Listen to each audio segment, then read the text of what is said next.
मेरी माताओं से निवेदन है कि आज रुक्मणी विवाह है, रुक्मणी विवाह करके ही जाएं। और जिसको भी जाना है ज़्यादा निवेदन तो नहीं करेंगे, क्योंकि बार बार निवेदन करने वाला मूर्ख होता है ना।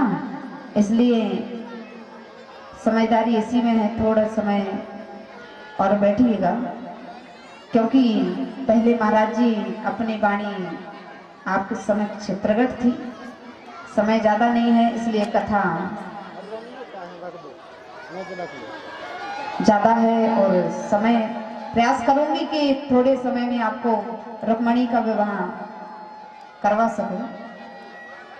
इधर प्रभु ने काली नाग को उस यमुना से निकालकर रमणीक द्वीप में पहुंचाया, और जिस जंगल से काली नाग निकल कर गया पूरा जंगल जहरीला हो गया था।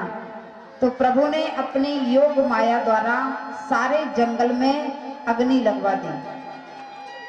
आपने विशेषकर देखा होगा जंगल में कई वृक्ष ऐसे होते हैं कि एक दूसरे से टकराने से अग्नि प्रकट हो जाती है। पेड़ एक दूसरे से घिसते हैं तो अग्नि प्रकट हो जाती है। तो प्रभु ने ऐसी लीला की कि वृक्षों के घिसने से उस वन में आग लग गई। इसलिए प्रभु ने उस जहर का समाप्त करवा दिया, जिससे कोई भी गाय उस घास को ना खा सके। इस प्रकार प्रभु सुंदर लीला करते हुए एक दिन शरद पूर्णिमा की रात्रि को प्रभु निधि वन में सुंदर मुरली का निदान कर रहे थे। गोपियों ने सुना कि हमारे लाडले कन्हैया माधव मुरली में हमारा नाम ले रहे हैं। प्रत्येक गोपी को ऐसा महसूस हो रहा था, ऐसा लग रहा था, ऐसा कानों में आवाज आ रही थी, प्रत्येक गोपी को लग रहा था कि कन्हैया मुरली में हमारा नाम ले रहे हैं, हमें पुकार रहे हैं। गोपी जिस कार्य में लगी थी, जिस कार्य में लगी थी, उस कार्यों को वहीं छोड़कर गोपी मुरली सुनकर दौड़ी दौड़ी कन्हैया से मिलने पहुंची। उसी समय मुरली बजाते हुए कन्हैया गोपियों को देखते हैं और गोपियों से कहते हैं, देवियों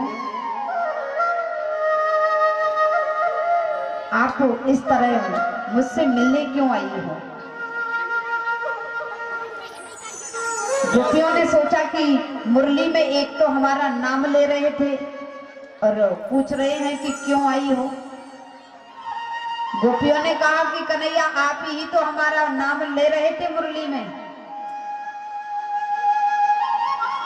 कन्हैया ने सोचा कि ये गोपियां मेरे प्रेम में बिल्कुल बावली है गई। मैं तो मुरली का निदान कर रहा हूं, इन्हें लग रहा है कि मेरा नाम ले रहे हैं। लेकिन गोपियों की पवित्र भावना देखकर प्रभु ने गोपियों के साथ सुंदर रास किया। इधर कहते हैं कि एक बार राधा रानी और गोपियों को अभिमान हो गया कि हमारे साथ में हमारा कन्हैया रास कर रहा है। तो प्रभु एक क्षण के लिए उन्हें छोड़कर चले गए और गोपियों बहुत बिलखती हैं, रोती हैं। इसके बाद पुनः गोपियों के साथ प्रभु रास करते हैं और कैलाश पर्वत पर माता पार्वती सोचती हैं कि कन्हैया गोपियों के साथ रास कर रहे हैं, मैं भी उस रास में जाना चाहती हूँ। लेकिन भोलेनाथ जी कहते हैं, देवी आप अकेली मत जाओ, मुझे भी साथ लेकर जाओ। भोलेनाथ जी से किस प्रकार माता पार्वती समझाती हैं, कहती हैं, हे भोलेनाथ एक